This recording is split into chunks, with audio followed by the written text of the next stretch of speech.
말씀은 데살로니가 설교 11번째 시간인데요. 따라서 합시다. 신앙의 모범.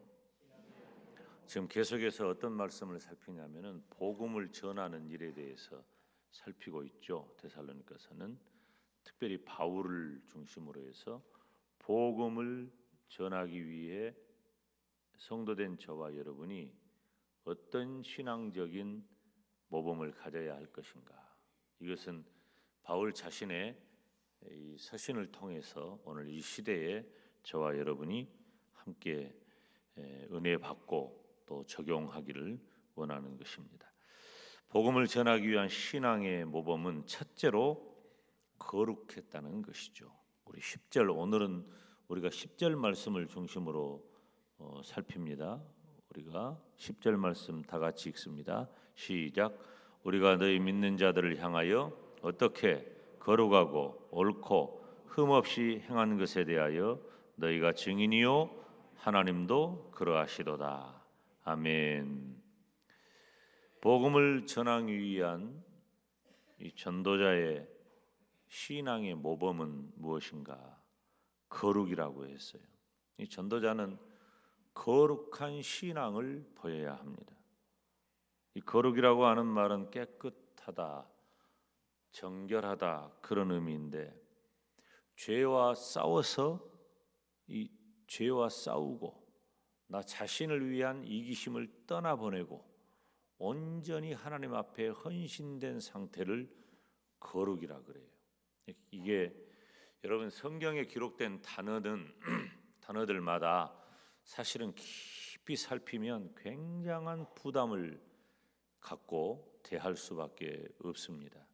우리들이 그냥 평소에 거룩하게 하옵소서, 거룩하신 하나님 뭐 이런 단어들을 늘 사용하지만 이 거룩이라는 단어가 얼마나 우리들에게 아주 날카롭게 세밀하게 적용돼야 할 단어인가, 굉장히 이게 마음에 어떤 의미에서는 큰 부담이 될 수 있죠.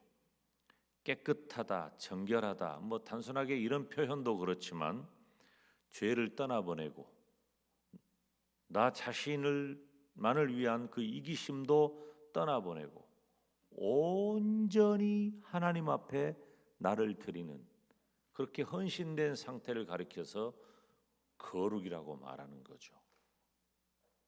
그러면 이 거룩이 이제 쉬워요, 안 쉬워요? 처음에 거룩이라는 말을 우리들이 이야기했을 때는 뭐 우리들이 늘 하는 얘기니까 거룩했는데, 우리가 나에게서 죄를 다 떠나보내고 나 자신만을 생각하고 위하는 이기심을 떠나보내고 그렇게 온전히 하나님 앞에 나를 헌신하는 것이 거룩이라는 말이에요. 그러니까 잘 안 되죠.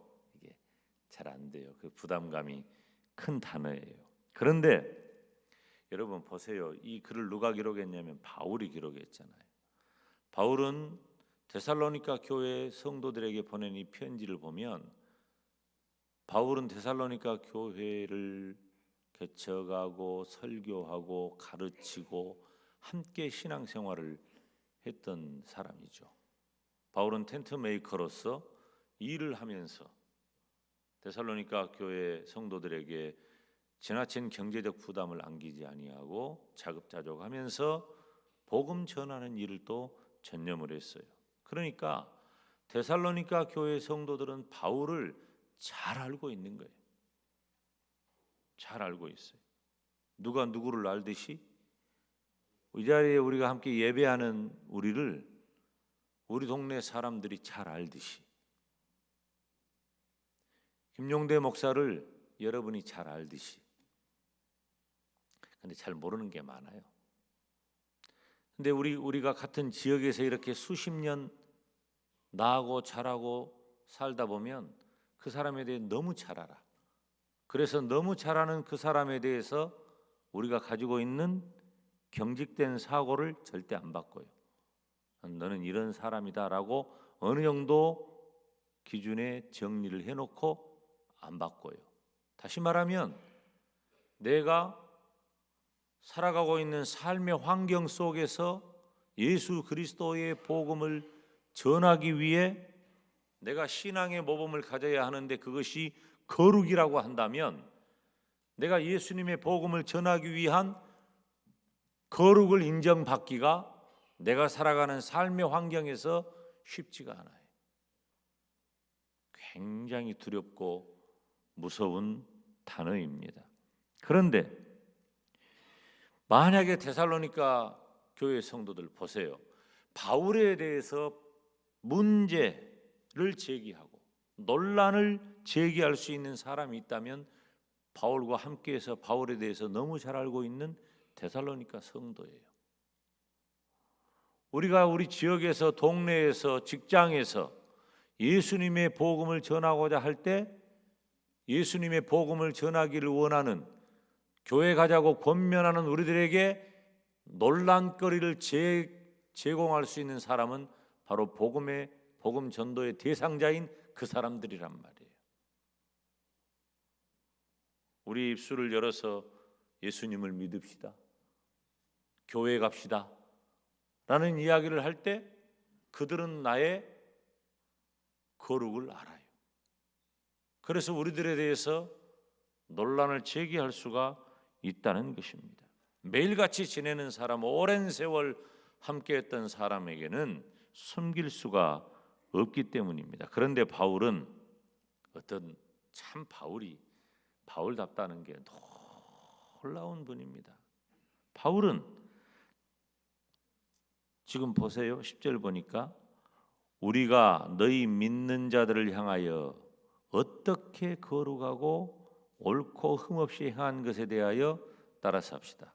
너희가 증인이요 하나님도 그러하시도다. 아멘. 이게 사실 엄청난 말이거든요. 너희가 증인이고 하나님도 그러하시도다. 바울이 그 거룩에 대해서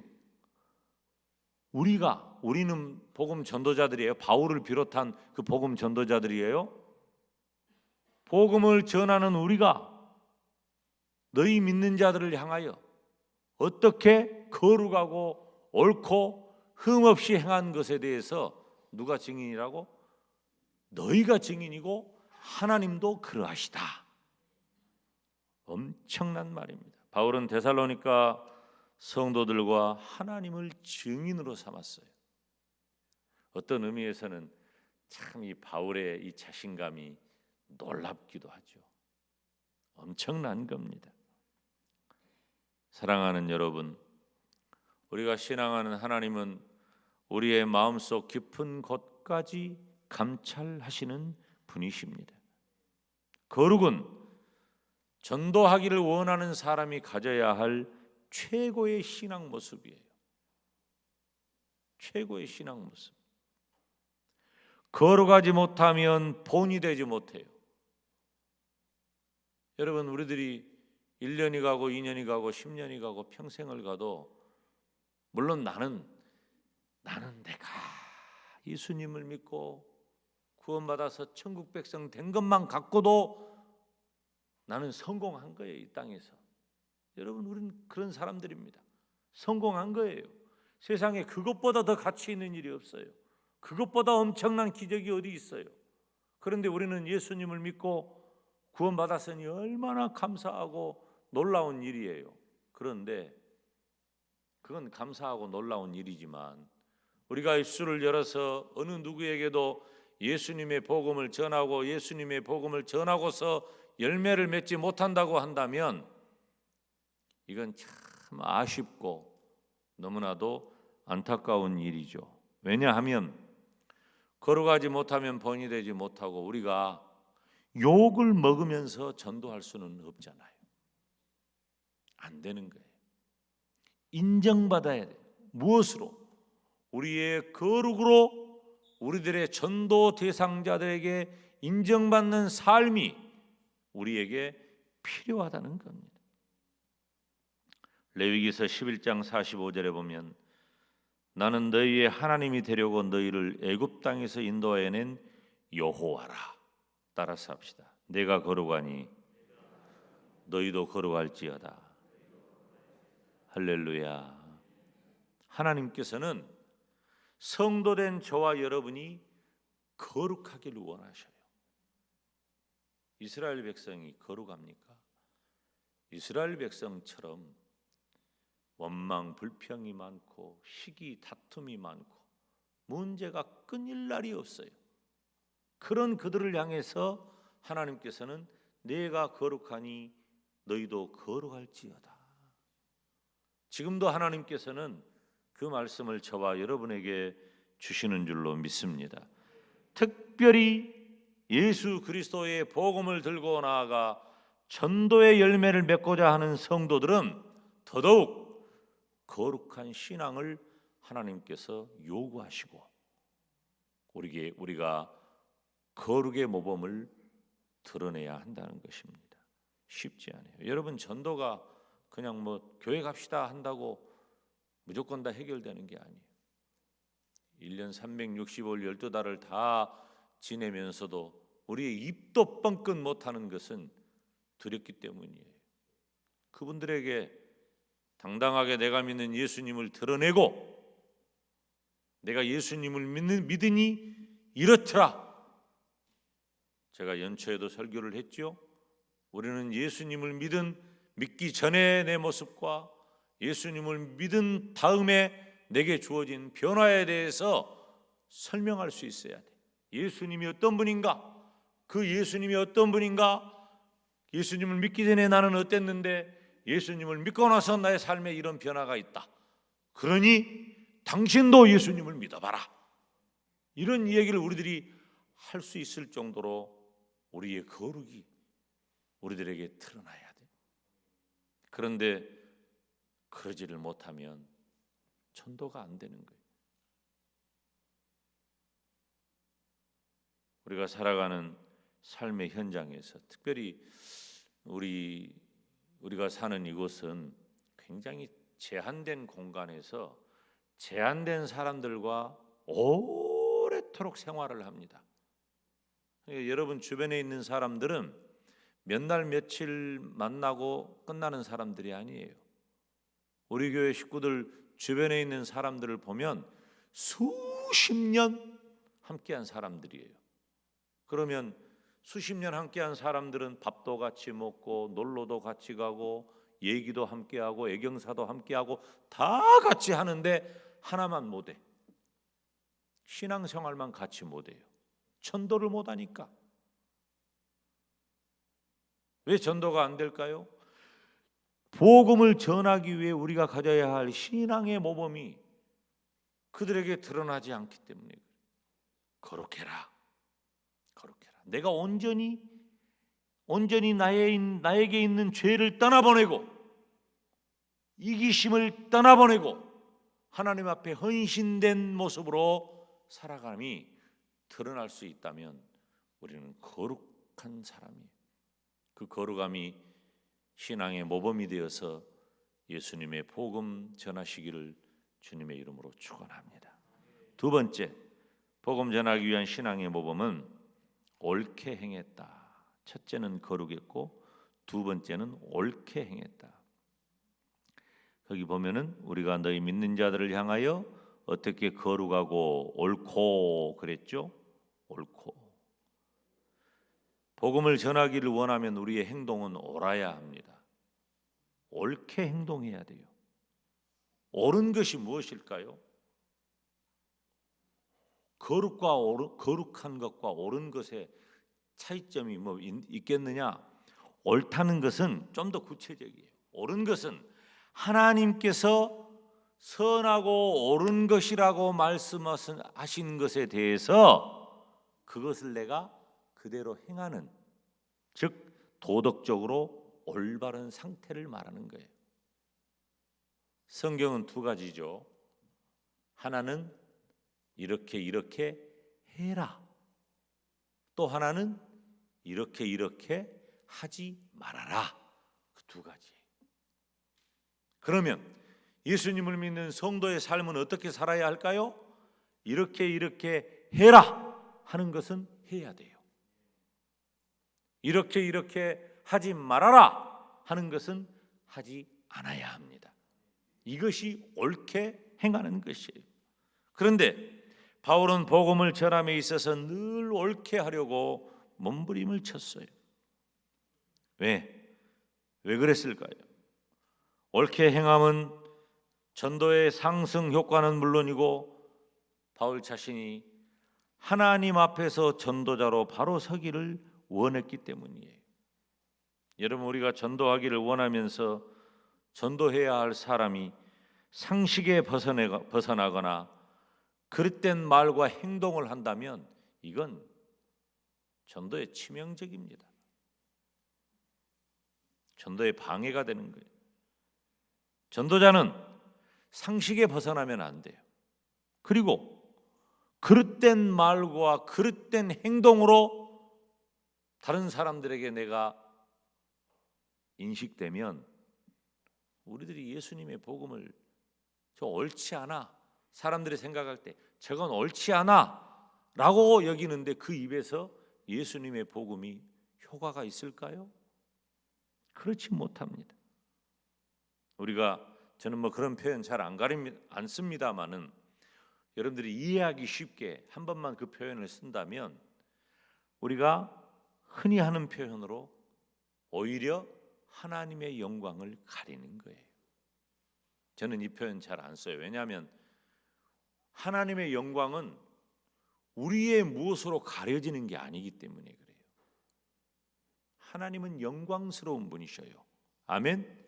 영광 중에 계셔요. 그래서 우리의 그 무엇 때문에 하나님의 영광이 가리우지는 않아. 그러나 표현을 여러분들에게 이해하기 쉽게 우리가 하나님의 영광 가릴까 무섭다 이런 표현들을 간혹 하잖아요. 그러니까 굳이 한번 그 표현을 빌려서 여러분들이 이해하기 쉽게 한번 언급을 한 거예요.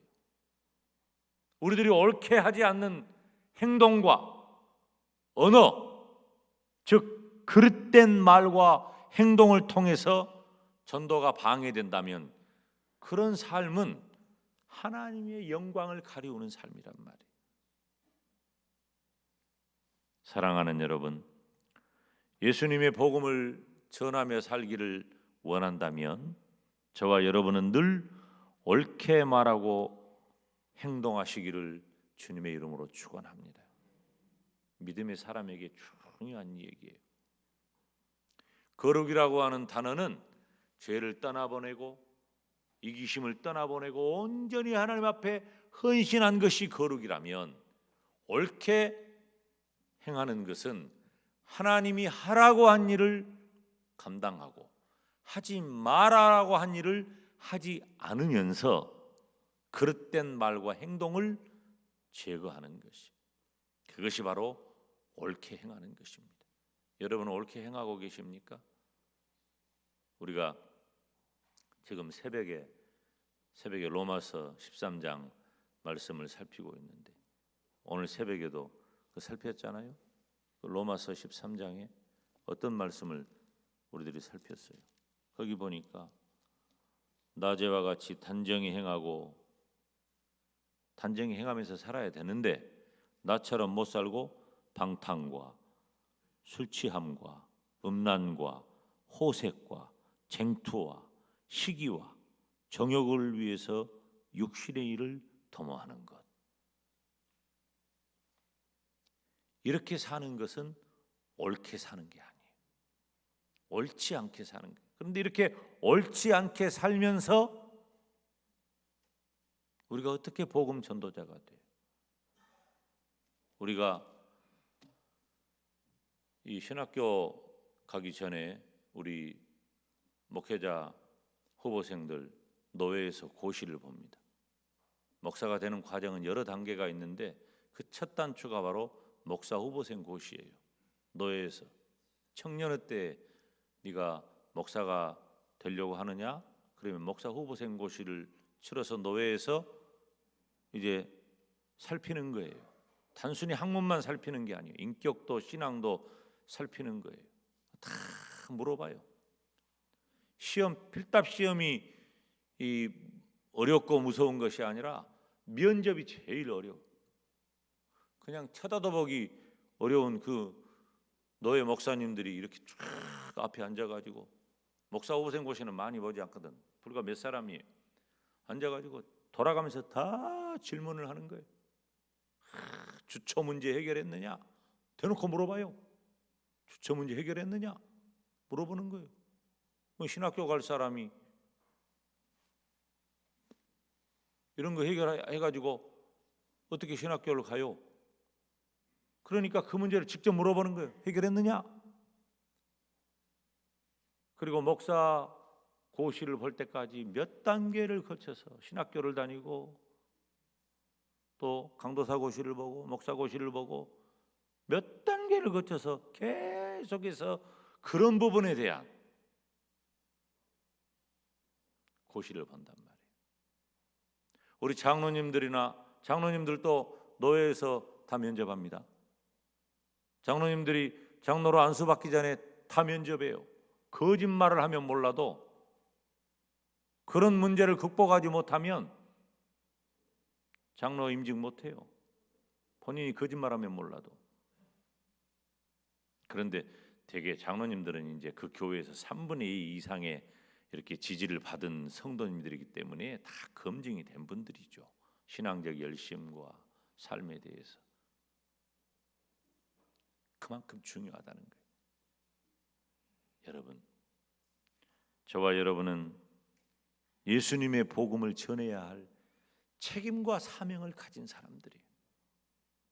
우리가 복음을 들고 나아가 복음을 전해야 할 것이 우리가 이 땅을 살아가는 성도의 삶 가운데 최고의 사랑을 전하는 것이. 저와 여러분은 늘 옳게 말하고 늘 옳게 행동함으로 신앙의 모범을 보이고 복음 전하시기를 주님의 이름으로 축원합니다. 신앙의 모범, 첫 번째 거룩해라, 두 번째 옳게 행해라, 세 번째는 흠 없이 행했다. 다 유사한 말 같지만 조금 그 원어적인 의미가 깊이 들어가면 다르다 그 말이에요. 자, 거룩하고 옳고 흠 없이 행한 것에 대하여 너희가 증인이요 하나님도 그러하시다. 예수님의 복음을 전하기 위해서는 흠이 없는 모범적인 신앙이 필요하다는 거예요. 여러분, 여기서 단어 이해가 굉장히 중요해요. 흠이 없다. 그러면 어떻게 우리가 이 그릇을 사러 가가지고 그릇을 살 때 유심히 다 살펴봐야 할 거 아니에요. 그래가지고 여기 흠이 있네. 우리 흠 있단 말. 요즘은 그전에는 뭐라고 했냐면 기스났네. 그건 상품 가치가 없어요. 상품 가치가 없어. 식당에 가서도 내가 그릇이 내 앞에 있는데 내 그릇이나 물컵에 이렇게 흠집이 있는 것은 내 마음이 편치 않죠. 그래서 뭐라 그래? 바꿔달라 그러잖아요. 바꿔주세요. 물론 그대로 쓰는 분도 있지만은 바꿔주세요. 그러면 여기서 흠이 없다는 말은 그런 것처럼 문제가 전혀 없이 완벽한 것을 흠이 없다고 하는가? 그런 의미는 아니에요. 물론 그러면 좋죠. 완벽하면 좋지. 그보다 더 좋을 것은 없으니까. 그런데 여기서 흠이 없다라고 하는 것은 완벽함을 뜻하는 것이 아니라 경건한 생활과 습성을 따라서 살아가는 것을 의미하는 거예요. 그럼 그게 뭘까요? 우리는 늘 하나님 앞에 나 자신을 고백할 수 있어야 돼요. 하나님 앞에 서면 우리는 뭐예요? 우리는 정말로 뚜렷한 죄인입니다. 거룩하신 하나님 앞에 서면 우리는 뚜렷한 죄인이에요. 근데 어떻게 우리가 흠없는 자가 될 수 있어요? 그래서 우리가 하나님 앞에서 어떻게 해야 합니까? 고백해야 돼요. 하나님, 내가 이렇습니다. 하나님, 내 문제가 이것입니다. 하나님, 내 잘못이 이것입니다. 하나님, 내가 이런 못된 생각을 했고 이런 죄를 지었습니다. 하나님 앞에 늘 고백해야 돼요. 고백해야 돼. 수직적으로는 하나님 앞에 그것을 늘 고백해야 돼. 늘. 그래서 그 부분을 해결받아야 돼요. 수평적으로는, 수직적으로는 하나님이라면 수평적으로는 누구예요? 사람들과의 관계잖아요. 사람들과의 관계에서 우리가 다른 사람에 대해서도 사과해야 돼. 여러분, 형제와 이웃에 대해서 잘못한 것을 쉽게 여기지 마세요. 하나님이 다 보고 계셔. 형제와 이웃에 대하여 잘못한 일에 대해서 우리는 사과할 수 있어야 돼. 그것이 진정한 용기이고 믿음의 모습이에요. 근데 그 자존심에 못해. 그리고 내가 사과할 뿐만 아니라 상대방의 사과를 받아들일 줄도 알아야 돼. 여러분, 이게 굉장히 중요한 이야기예요. 흠이 없다는 원어적 표현은, 원어적 의미는 바로 그거예요. 수직적으로는 하나님께 나를 고백하고, 수평적으로는 내가 다른 사람에 대해서 나도 사과하고 다른 사람의 사과를 내가 받아들이는 거예요. 쉽게 말하면 털어내는 거예요. 그대로 그것을 머금고 있지 말고 털어내라는 거예요. 내 죄에 대해서 무엇이 흠이 없는 겁니까? 죄가 없는 것이 흠이 없는 겁니까? 그렇다면 우리는 모두가 다 흠투성이에요. 우리는 모두가 다 흠 있는 사람들이에요. 흠이 있는 정도가 아니라 흠 자체예요, 우리는. 그런데 흠이 없다고 하는 것은 그것을 털어내는 거예요. 털어내는 것. 우리 주성이가 제 방에 와가지고 제 컴퓨터를 이렇게 보면서 이 뭐가 그냥, 저는 이 바탕화면에다가 계속 이 문서 작업을 많이 하니까 이제 안에다가 집어넣고 해야 되는데 그거 잘 안 해. 그러니까 제 컴퓨터가 좀 구형이기도 하지만 굉장히 느려요. 느린가 봐. 근데 나는 별 불편이 없어요. 느려도 그냥 이렇게, 나는 설교집 작성하고 강의안 작성하는 것이 주된 용도이기 때문에 그 컴퓨터를 가지고 무슨 빠른 작업을 할 필요를 그렇게 많이 못 느끼니까 저는 그냥 그런 대로 괜찮은데, 이제 이 친구가 한번 제 컴퓨터를 이렇게 보더니 아빠 너무 느려요. 그러면서 하는 말이 뭐라고 하냐면 정리를 좀 하세요. 그러는 거예요. 정리를, 무엇을 정리하고 어떻게 정리할 줄 내가 알아야지. 그런 걸 정리를 좀 하세요. 그래가지고 지가 뭐 좀 정리한다고 해놨는데 더 느려졌어. 야, 더 느려졌어야? 아니야, 정리를 했다는 거야. 더 느려져. 좀 정리를 하면 더 빨라지겠죠. 여러분, 바로 이거예요. 리셋하는 거예요. 여러분, 우리가 가지고 있는 하나님에 대하여 수직적으로, 하나님에 대하여 범죄하고 잘못한 것, 하나님의 명령을 따라 온전히 살아가지 못하는 것을 정리하는 것은 고백하는 거예요. 회개하는 거예요. 다른 사람에 대하여 내가 문제를 일으키고 잘못한 것, 눈만 한번 가리우면 끝나는 것 아니에요. 내 입만 다문다고 끝나는 것 아니에요. 사과해야 돼요. 용서를 구해야 돼. 그리고 상대방이 그의 잘못에 대해서 내게 다가와 사과할 때 받아들이는 거예요. 그게 수평적인 자세예요. 그것이 털어내는 작업이에요. 털어내야 홀가분해지는 거예요. 털어내야 홀가분해져. 그것이 흠없는 사람이라는 거예요. 우리가 완벽한 사람이 되자는, 그건 우리가 할 수 없는 거니까. 우리가 할 수 있는 것은 하나님에 대하여 고백하고 사람들에 대하여 사과하고 사과를 받아들이는 것. 이게 중요한 얘기예요. 빌립보서 2장 15절 말씀을 보면, 이는 너희가 흠이 없고 순전하여 어그러지고 거스리는 세대 가운데서 하나님의 흠없는 자녀로 세상에서 그들 가운데 빛들로 나타내며 그랬어요. 사랑하는 여러분, 우리가 정말로 그렇게도 간절히 원하는 전도 한번 하기를 원한다면, 예수님의 복음을 전하며 살아가기를 원한다면, 우리의 이 모범 신앙의 부담이 너무너무 커요. 쉽지가 않아요.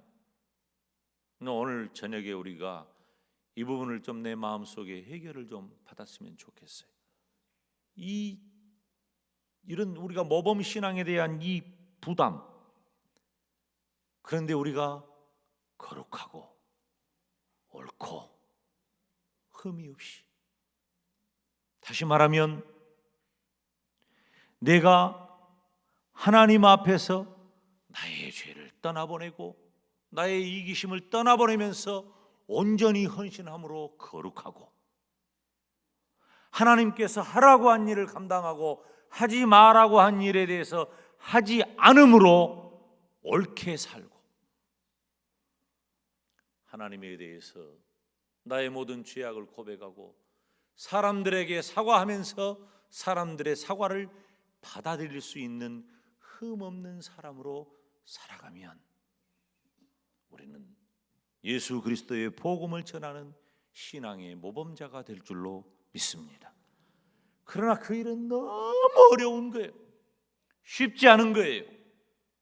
그렇지만 우리가 마침내 그 일을 감당하고 내 입술을 열어 복음을 전할 수만 있다면 그 열매는 너무나도 달고 크다고 하는 사실입니다. 그 과정을 우리가 한 걸음도 못 나가기 때문에 안 되는 거예요.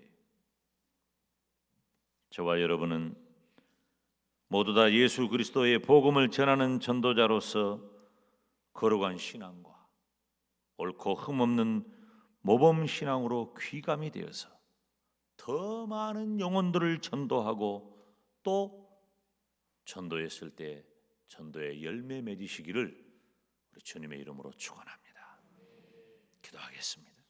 거룩하신 아버지 하나님, 우리도 바울처럼 예수님의 복음을 전할 수 있는 신앙의 모범을 갖게 하여 주시옵소서. 거룩하게 하시고 옳게 하시고 흠없는 성도들이 되어서 하나님의 영광과 예수 그리스도의 복음을 전하는 우리 모두가 되게 하시고 전도하는 우리 영광대교회가 되게 하여 주옵소서. 예수님의 이름으로 기도하옵나이다. 아멘.